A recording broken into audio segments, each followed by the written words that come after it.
அப்பாவோட செல்ல பிள்ளைனா, அவர் இருக்கையில கலங்கிட மாட்டேன். சொல்லுங்க, இயேசு அப்பாவோட செல்ல பிள்ளை.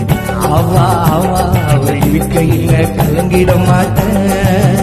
உலகம் தள்ளி விடும் போது என்ன தூக்கி விட்டாரு, அவர் கிருபை தந்து என்னையும் நிக்க வச்சாரு. உலகம் அள்ளி விடும் கிருபை தந்து என்னையும் நிக்க வச்சாரு.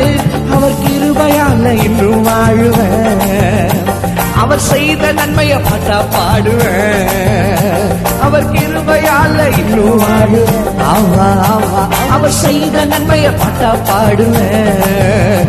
இயேசு அப்பாவோட செல்ல பிள்ளைனா, சொல்லுப்பா, அவர் இருக்கையில கலங்கிட மாட்டேன். ஐயா சொல்லுங்க, இயேசு அப்பாவோட செல்ல பிள்ளை.